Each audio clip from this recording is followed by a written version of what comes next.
लेकिन आपको शर्म आनी चाहिए। आपको ये नहीं दिखता कि हिंदू महिला को काट के कुकर में उबालने का काम। इसमें हिंदू परिषद के लोगों से मैं कहना चाहूँगा, बजरंग दल के लोगों से कहना चाहूँगा, अगर आप सही हो तो आप जिस तरीके से मुसलमानों के घर पे प्लान लगाने का काम कर रहे हो, आप हिंदुओं के घर पे भी प्लान लगाते भाई। उसमें तो एक जितेंद्र सहनी भी था जो हिंदू था, लेकिन भारतीय जनता पार्टी के लोग लगातार संविधान की अवहेलना करके देश के लोकतंत्र को खतरे में डालने का काम करते हैं, लोकतंत्र को मारने का काम करते हैं। हिंदू हूँ मैं, भूमियार जाति से हूँ मैं, जनेऊ भी पहनता हूँ, भारतीय जनता पार्टी वालों की तरफ फर्जी नहीं हूँ।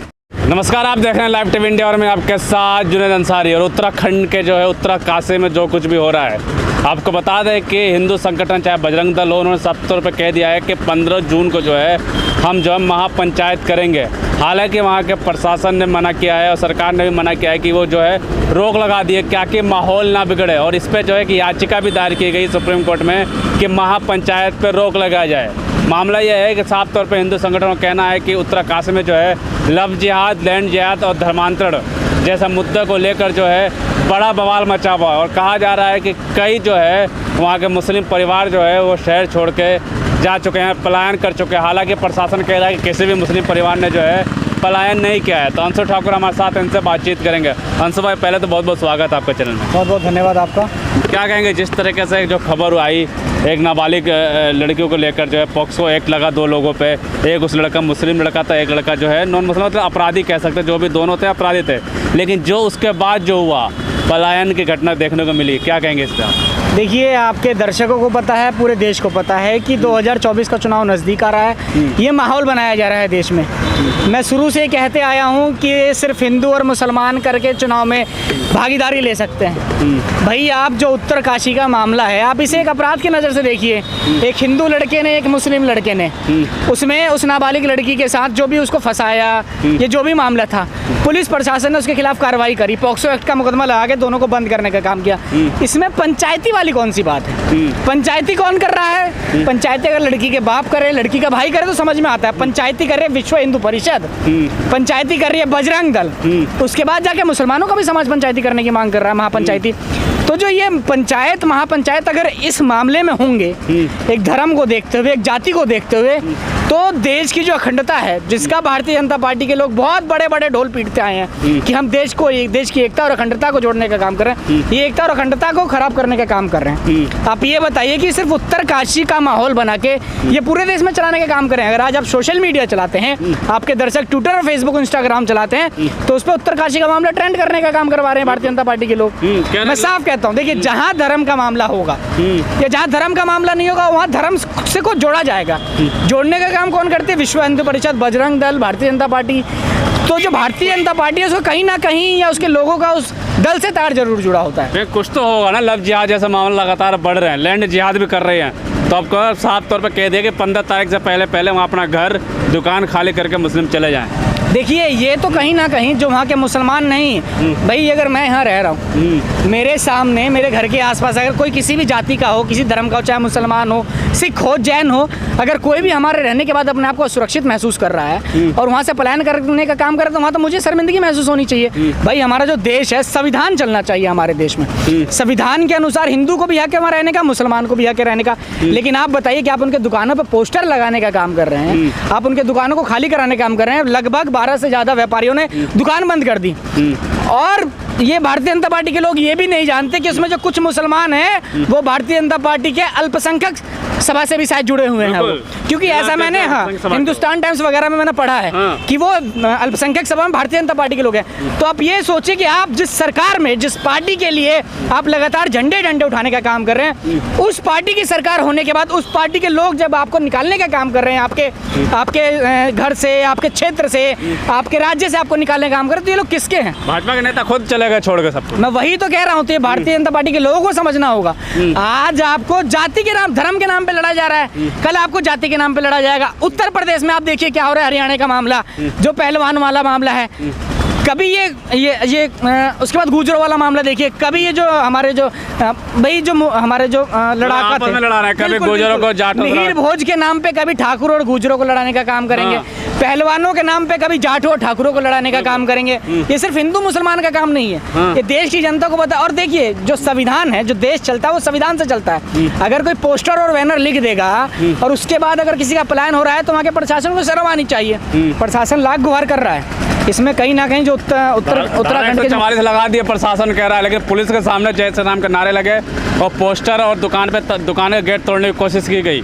देखिए, राम जी अगर देखते होंगे इन लोगों को, तो राम जी को बहुत असहज महसूस होता होगा, वो बहुत दुखी होते होंगे। ये जय श्री राम का जो इन्होंने ट्रेंड बना दिया, ऐसा लग रहा है जैसे गुंडे जय श्री राम बोलने का काम करें। अरे जय श्री राम तो कहीं है ही नहीं भाई। हम शुरू से सुनते आ रहे हैं कि सीता राम सिया राम।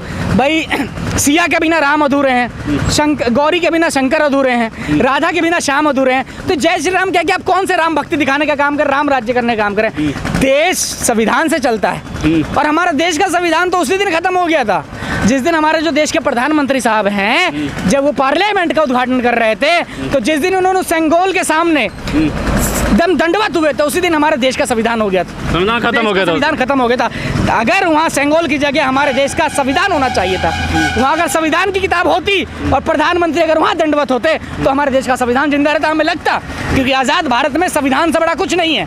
अगर मैं अपनी बात बता रहा हूँ, मैं हिंदू हूँ, मैं भूमियार जाति से हूँ, मैं जनेऊ भी पहनता हूँ, भारतीय जनता पार्टी वालों की तरफ फर्जी नहीं हूँ, लेकिन अगर, और मेरा भगवान में भी विश्वास है, मैं गीता रामायण में विश्वास रखता हूँ। जो राम है, जो कृष्ण है, ये पूजने के तो है ही, लेकिन इनको फॉलो करना सीखिए आप। जो इन्होंने रास्ता दिखा, उस रास्ते पे चलने को सीखिए। अगर मेरे जीवन में, अगर मेरे सामने कहीं रामायण और संविधान में से किसी एक ग्रंथ को चुनना हो, तो मैं संविधान को चुनने का काम करूंगा, क्योंकि मेरे लिए संविधान बड़ा है। मेरे लिए किसी भी ग्रंथ से बड़ा संविधान है। मेरे लिए मेरे परिवार से बड़ा संविधान है, क्योंकि संविधान ने ही हमें हक और हकूक दी है, आवाज़ दी है लड़ने के लिए। महिलाओं को अधिकार संविधान ने दिया है, पुरुषों को अधिकार सम्मान ने दिया। जाति और बिरादरी का जो तार को तोड़ने का काम किया है, जो भेदभाव को तोड़ने का काम किया है, वो संविधान ने तोड़ने का काम किया है। लेकिन ये भारतीय जनता पार्टी के लोग लगातार संविधान की अवहेलना करके देश के लोकतंत्र को खतरे में डालने का काम करते हैं, लोकतंत्र को मारने का काम करते हैं, जिसमें हमारे प्रधानमंत्री साहब भी मिले हुए हैं। आपसे कहना चाहता हूँ कि मिले हुए हैं। बिल्कुल, अगर सब तो देश तो उन्हीं के नेतृत्व में चल रहा है। आप संविधान के अनुसार क्यों नहीं देश चलाने का काम कर रहे हैं? आप सेंगोल की जगह आप संविधान के सामने झुकते, आप संविधान की शपथ लीजिए। राजदंड, लोकतंत्र में कौन सा राजदंड होता है भाई? लोकतंत्र में तो लोकदंड होना चाहिए। हमारा जज सजा देने का काम करे, सुप्रीम कोर्ट सजा देने का काम करे, राजदंड कौन सजा देगा? आप राजाओं की डंडे से मारने का काम करेंगे।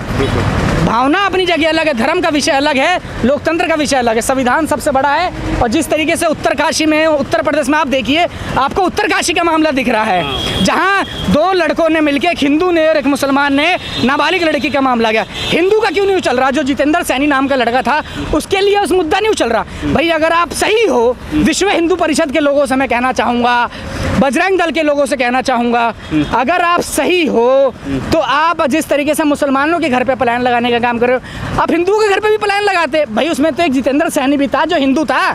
हमारे उत्तर प्रदेश में बस्ती में एक नाबालिग लड़की यादव जो थी, जाति मैं किसी की मानता ही नहीं हूँ पहली बात है, लेकिन वो यादव थी। सुनिए, मैं इसीलिए बता रहा हूँ क्योंकि ये हिंदू का विषय है। वो लड़की यादव थी, रेप करने वाले भी यादव थे।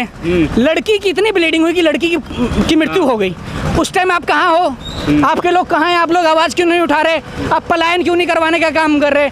अरे हमारे देश में आपको ये तो दिखता है कि किसी मुसलमान ने हिंदू लड़की को फ्रिज में काट के रख दिया, लेकिन आपको शर्म आनी चाहिए। आपको ये नहीं दिखता कि एक हिंदू ने हिंदू महिला को काट के कुकर में उबालने का काम किया। ये भी आपको दिखना चाहिए। भाई जाति और धर्म, कभी जो अपराधी होते हैं वो जाति और धर्म देख के अपराध करने का काम नहीं करते हैं। मैं साफ कहने का काम करूंगा, जो अपराधी किस्म के लोग होते हैं, इनमें शिक्षा का भाव होता है। अगर आप देश के लिए कुछ करना चाहते हैं, आप अपराध खत्म करना चाहते हैं, देश में अमन और चैन चाहते हैं, तो आप कोशिश करिए कि हमारे देश का युवा हो, चाहे बेटियां हो, बेटे हो, चाहे किसी जाति किसी धर्म से हो, आप शिक्षा पहुंचाइए उनके घर। आप जिस तरीके से उनके गेट के सामने, उनके दुकान के सामने आप क्रॉस का चिन्ह लगा रहे हैं, पलायन के लिए आप लगातार लिखने का काम कर रहे हैं, आप किताब क्यों नहीं देने का काम कर रहे हैं? आप संविधान की किताब देने का काम करिए, आप पढ़ाई लिखाई उन तक पहुँचाने का काम करिए। पुलिस ने रोक लगा दी है कि नहीं होगा, जो है पंचायत नहीं होगी, लेकिन जो है बजरंग दल वालों ने कह दिया कि हम तो पंचायत करके रहेंगे चाहे कुछ भी हो जाए। देखिए मैं बताता हूँ, बजरंग दल आजकल अपने आप में सबसे बड़े हैं। ये लोग गुंडे हैं, ये ऑफिशियल गुंडे हैं बजरंग दल वाले, विश्व हिंदू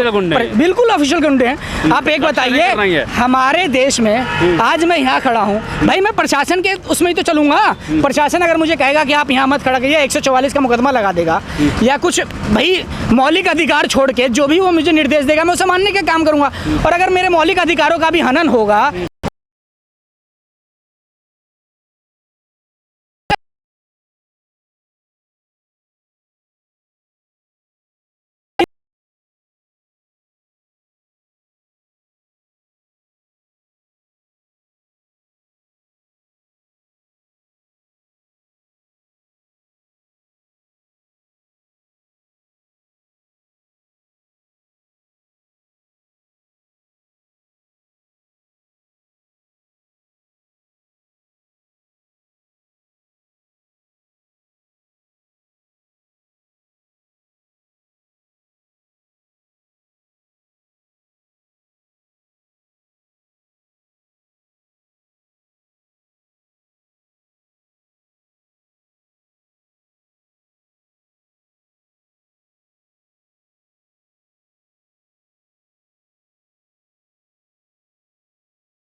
जो भारत है वो सेकुलर है भाई, इसमें हर जाति और हर धर्म के लोग रह सकते हैं। उसमें कोई हिंदू राष्ट्र लिखा, आप संविधान बदल देंगे? आप कैसे हिंदू राष्ट्र? आप मुसलमान के नाम पे आपने 2014 में सरकार बना ली, उसके बाद जवान के नाम पे आपने 2019 में सरकार बना ली। मैं आपसे ये कहने का काम करता हूँ, भारतीय जनता पार्टी के लोग हों या विश्व हिंदू परिषद के हों, बजरंग दल के हों, कोई भी ऐसा संगठन हो जो जाति और धर्म विशेष की राजनीति करता है, उस पर रोटी सेकने का काम करता है। आपने 2014 के बाद एक भी मुसलमान को क्या भारत से फेंकने का काम किया, भारत से भेजने का काम किया? नहीं किया। ये लोग मुसलमानों का नाम ले लेके अपनी दुकान चलाने का काम करते हैं, क्योंकि इन्हें हिंदुओं की भावनाओं से खेलने में मज़ा आता है। और मैं आपके चैनल के माध्यम से एक और बात बता दूं, ये देश हिंदू बहुसंख्यक है, इसलिए मुसलमानों का नाम इस्तेमाल कर रहे हैं। अगर यहाँ उल्टा होता, मुसलमानों की आबादी ज़्यादा होती, हिंदुओं की कम होती, तो इन्हें पता है कि हमें मुसलमानों का वोट ज़्यादा मिलेगा, तो हिंदुओं को उसी तरीके से इस्तेमाल करते हैं जिस तरीके से आज ये मुसलमानों का इस्तेमाल करने का काम। समाजवादी के सांसद शफीकुल बर्क रहमान कह रहे हैं कि संविधान के खिलाफ है।